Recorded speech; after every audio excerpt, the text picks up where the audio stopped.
Today I will be reviewing your model airports. And we have a bunch of realistic airports with incredible scenery coming up. Therefore be sure to comment down below the 2 airports that you think deserve their spot in the grand finale. On Instagram I will announce the airports from the previous episode that made it into the grand finale as well. Let's get started. The first airport of today is located in Poland and called Bitgosh Airport. I hope I pronounce it well. The airport consists of a long runway, and along the taxiway he has got a bunch of individual aircraft stands. It's really cool to see how creatively he invented these aircraft stands, in between which is a piece of grass. On top of the grass he put these tiny grass tufts, which is a nice addition. Another nice detail is that the taxiway has a darker kind of asphalt color and the aircraft stands have a grey concrete color. On his airport he has some paper folded ground service equipment, and it's nice to see that there is branding from, in this case, Swissport on there as well. He has also got cones at actual airport workers. The only thing I find interesting is that there is an access road for all of the ground service equipment ending here, and I'm just wondering how the GSE access all of these remote stands. Though overall we have a very decent model airport to start with. Next we go to the USA to Palm View Airport, located in California. It is a 1:400 scale airport, and the first thing that I notice is the background on which he has painted the tail of Southwest and United. Really awesome work. But we're here primarily to judge the foreground, where he has this United 757 making an emergency landing. He nicely recreated smoke coming off the aircraft with cotton, and the airport seems to be spaced off a cardboard surface, but he very nicely painted it, added modeling grass and grass tufts. More nice details are the windsock he has got on the edge of the runway. I like the tiny details of the black taxiway outline, these tiny parking spots for ground service equipment, and these black dots with the red squares are places where fuel can be extracted from underground pipes, which is a cool detail that he added as well. Honestly, my only tip or advice for you is the runway. Its markings are a bit thick and all over the place, so you could consider redoing those. Though for the rest I believe that you have an awesome airport. Next we go down south to the Caribbean, where we have Princess Juliana St. Maarten Airport. This 1:400 scale recreation includes the iconic St. Maarten Maho beach and the start of the runway. And I really like the creativeness behind this project. The way that he added actual people sunbathing on the beach, palm trees for the tropical vibes, and the way he hung up the airplane as if it's actually passing over the people's heads. My only tip or advice for you would be to create a fence in between the runway and the road. This can be easily done with, for example, mesh. And that way you can create something which looks like this. Moving on, we take a look at Emerald Cove International Airport in the fictional Emerald Cove in the USA. An airport surrounded with nice scenery, like you can see on this image, where there are 2 people watching the planes on the ramp. And some more nice details are the bushes and also these tiny rocks here on the left, which add nice realism. He's also got airport lighting, though it isn't perfectly to scale. Around the aircraft is a bunch of ground service equipment. And honestly, my only tip for you would be to add a bit more ground markings. For example, on the edge here you can add a road for ground service equipment using a red marker or paint pen. For example, on this image you see the red line, which indicates the safety zone around the aircraft. Though for the rest, and definitely in terms of scenery, I think you have an incredible model airport. Up next we go to Germany to Münster Osnabrück International Airport, an actual recreation of the real airport. And when we take a closer look, I see all kinds of nice details. Starting with the land side here in the foreground, he has built a nice access road, some parking space, very neatly cut modeling grass, and an awesome DIY built terminal. Definitely earning the most realistic badge in my opinion. Going to the air side, then we see this Condor A321 at the gate, around which is some nice 3D printed ground service equipment. And the detail is incredible once again right here. The orange-white-orange color of the cones, the tug with a light, these baggage carts with multiple tints of coloring, which is so hard to make in such a small scale, and an airport worker down here. And also at this Ryanair there is so much cool to see. Another nice detail is the branding he has added on the jet bridge. And lastly, this image of a Turkish Airlines really sums up why I believe this airport deserves the most realistic badge and might even be grand finale worthy. Though that's up to you, leave that down below in the comments. We stay in Germany where we'll now take a look at a replica of Hamburg International Airport, which I believe is from the same creator. And this person definitely knows how to build awesome and realistic model airports, as he's done a fantastic job once again. The ground service equipment I just talked about, but I believe he has done a fantastic job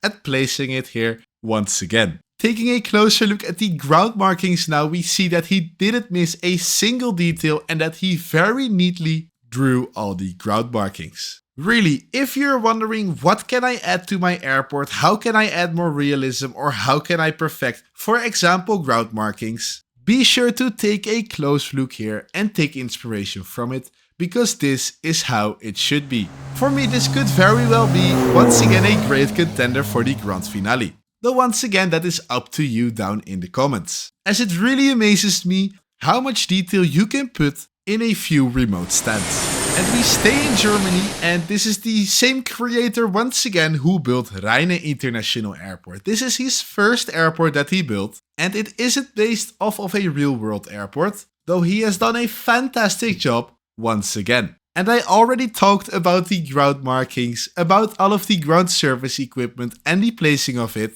And here again there is so much inspiration to get from this airport. A new cool detail is the rubber tire marks here of the aircraft taxiing onto the runway. I also really like this shot of all of the parked aircraft and this Edelweiss in this very nice livery taxiing on the airport. I don't have much more to comment about this airport except for the fact that he's done an amazing job once again. And like I said, be sure to take your inspiration off of this, because for me this airport is grand finale worthy and is therefore my choice to progress to the grand finale at the end of this season. Congratulations! Next we go to Sweden to Gothenburg Lavender Airport, which is a tiny model airport consisting of 4 aircraft stands. And I like that he has taken the pictures outside with the sun shining on all of the models. Though it is important to note that you shouldn't have your models in the UV sunlight too long, or else they will get a yellowish color. Though for some pictures it is absolutely no problem to have your models in the sun. His airport features 3D printed GSE once again, which he 3D printed himself. If you have a 3D printer, this is a very cost-effective option, as a GSE set can cost up to 30 to 40 euros. And a single bus now costs maybe 20 or 40 cents. I have to add to that a 3D printer costs around 250 euros. Though in the end, I strongly believe that a 3D printer is worth it for your model airport. Back to Gothenburg Airport then, I also like the fact that he added scenery around it, in the form of some tiny trees. And I am not too sure what these 2 large surfaces are, and I think there is a terminal here which is missing, so be sure to add that. This is Krugaer International Airport, a fully handmade airport including all of the aircraft models. And there is a lot going on at this airport, so let's take a closer look. On the left here he has got a huge narrow body section, with for example a KLM Airbus A321neo. I also really like the looks of this private jet. And around all of the aircraft that are parked here, he has also got some ground service equipment. Going to the runway then, we have this Iceland Air 757 taking off, and he has very creatively, using Lego blocks, made an aircraft stand. On top of the terminal he added a bunch of country flags, which is a nice and colorful addition. And he also has a train station on the land side of his airport. Honestly, the only thing that you can still add to your airport is a control tower. Or actually, you have a tiny one here, but I believe you can upgrade this into a bigger and better looking ATC tower. Though for the rest, it's a very nice model airport. Next we go to the Netherlands, where we have Utrecht International Airport in Utrecht, the Netherlands. A nice looking model airport, and the first thing that I notice are the very neat ground markings. Every aircraft stand has its own numbering, like B4, B3, C1, and the taxiways have their lettering as well. Another nice detail are the concrete tiles that he added. He did that using a ruler and a pencil, and then drawing lines about 2 centimeters apart, which create tiles of 2 by 2 centimeters. My only big tip for you is to add some airport lighting. Herpa Wings has it. You could buy it on AliExpress, where they have actual functioning lights. Though for the rest, I don't know what advice to give you. And I can only say you have a very nice model airport with very neat ground markings. Next we go to Scotland, to the Orkney Islands, where we have Stannis Airport. A regional model airport with so much scenery and realism, it is insane. Let's take a closer look. Looking at the overview shot once again, you can see that he really tried to recreate the Orkney scenery. The sea with actual waves, which is a fantastic, realistic recreation of an actual sea, and the modeling grass with all of these tiny grass tufts and bushes, which looks really cool. On the right of the screen he also has a tiny mountain. On the right of the screen he also has a tiny hill, and overall he has just put so much energy in the scenery, and it's paid off so incredibly nice and well. There is even a tractor mowing the grass, talking about not missing a single detail. And for the aircraft part, he has got some nice regional traffic like this Wideroo and a few Logan Air models. The buildings on his airport look super realistic as well. He has built them himself with some kind of foam, I think, and they look amazing. Another nice detail is this mesh fence that he has in between the airport airside and the airport landside. And this is the exact fence that I just tried to describe at St. Maarten Airport. Overall, I think we're looking at an incredible model airport once again, which is 100% grand finale. Therefore, be sure to vote this airport in the comments if you think so as well. And the final airport of this episode is Glenfield International Airport, located in New Zealand. And again, we have an airport with incredible realism and scenery, so let's take a closer look. First we go to the big terminal on the right here, where all the way in the corner he has a small remote section, where in the background he built a really tiny hill. He has also got a mesh fence in the background right here, some really simple but effective light poles, these red and white blast fences which he made using a red marker and white paper, and this parking lot for ground service equipment. Next to that he then has the large terminal, which I think he built himself using paper and cardboard. There is a nice lineup of oceanic traffic right here. And there is so much going on.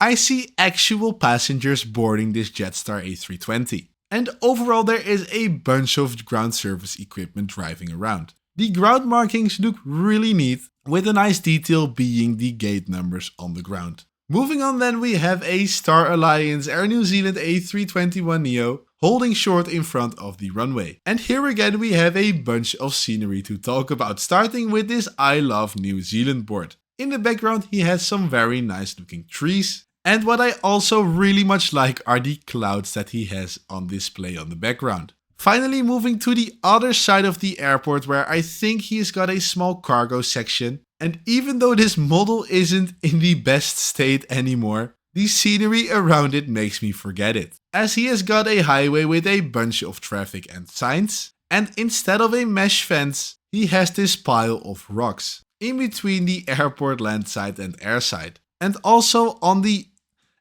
in this corner he has another terminal. Honestly, this is such a cool and complete model airport once again. 100% grand finale worthy, and thanks to the scenery, earning the badge most unique in my opinion. Though we've seen so many cool airports this episode, and whilst we scroll through them once more, be sure to comment down below the 2 airports that you believe deserve a spot in the grand finale, where Rhina International Airport already has its spot. So be sure to comment that down below. I am really impressed by the quality of today's airports. So even if you don't make it into the finale, thanks for submitting it, because your airport was fantastic. Thank you for watching all the way to the end. Be sure to like and subscribe to my YouTube channel, and then I will see you next week in another model airport review.